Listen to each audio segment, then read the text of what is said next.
inspired by a man, but being inspired by facts. In this nation, in this school, we have an identity crisis. I had an identity crisis in high school. I had an identity crisis in college. I lost who I was. I got to hang around some of my homeboys from Fort Myers, Florida, from Detroit, from the east side, which 70–80% of them are in prison right now. Like I said, for the most part, you are not allowed to lean like this here. So you don't want to lean like that. Stay in line here. You'll have a little bit of a lean here, okay? As I get ready to push off, I'm going to push off, drive over the top, sprint through this line. The rush does not stop until you cross this line. Your whole body.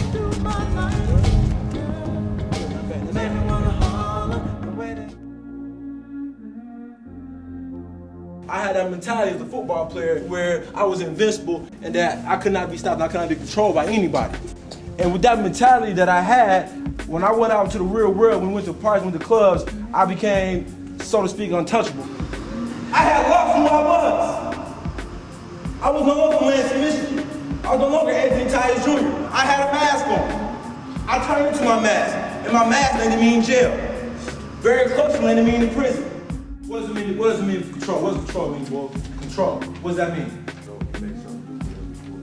Good. Have power over. Control. A man begins to discipline himself by controlling those passions which have thus far controlled him. Alright? So, like lust, what else? Money, right? Sex, rape, anger, attitude, what? Drugs. So some of us, even right now, those things control us. Right? Envy, playboy, envy, jealousy, right? So the first step in discipline is what? Is to gain control of what has thus far controlled you. So before I can begin disciplining myself, I gotta be able to control lust, so lust can stop controlling me. I gotta be able to control my temper before my temper continues to control me. The first thing I want to talk to you about is called the lens principle. The standard lens is the lens that majority of us use when we look at situations. The standard lens. Some of us use a wide angle lens. But as you see, in the last lens, the telephoto lens, there's more detail. So my question to you is this. When you look at situations, when you get ready to study for your homework, you get ready to study for your finals, when you get ready to find your boyfriend, your girlfriend, your wife, your husband, your best friend, what lens are you using to look at that situation? Are you using a wide angle? Are you using a standard lens? Or are you using a telephoto lens? Who knows what it means to be separated? Who has only a father in the household, or only a mother in the household? That's called separation. Because when you have a household with only a mother, only a father there, it's not as good as having a household with a mother and a father there, correct? So when you have a mother and a father in the household, you can be raised to your full capability. When you become married, you become one with another individual. And when you're one with that individual, your mind is focused. That person has your attention. They have your contemplation.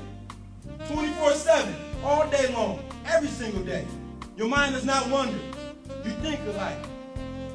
You read alike. Sometimes you look alike. That's marriage.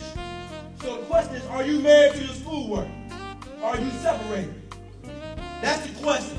Think about that for a second. And you have a check sitting in front of you. And right now, there's no signature on that check. There's no amount of money on that check. That's for a reason. The reason is this. Right now, as freshmen, as sophomores, juniors, whatever you may be, it is up to you to decide how much you're going to put into that bank of knowledge. But whatever you put into your education now, whatever wisdom you gather right now, when it's time for you to graduate, when it's time for you to get married, when it's time for you to have kids, when it's time for you to start your career, whatever you put into that bank of education, you will be able to get out and then some. Who should be in your sacred circle? All right? People that love you, that will change your attitude. I was still sitting there like it's not that deep. I was still sitting there like I got a second chance. I got a third chance. I wasn't listening. I didn't have my eyes open. Now I know how dumb I was. In reality, I had my homeboy in my sacred circle, and I had my son outside of my sacred circle. My homeboys don't call me no more, that's fine. I got a new crowd now that I run with. They love me, they care about me. They care about my wife. Tighten up your circle. And when you set your eyes on the prize, and you run the race to its fullest, and you don't get tired, and you don't quit, and you don't give in, and you keep your eyes set. Don't look to the left and don't look to the right.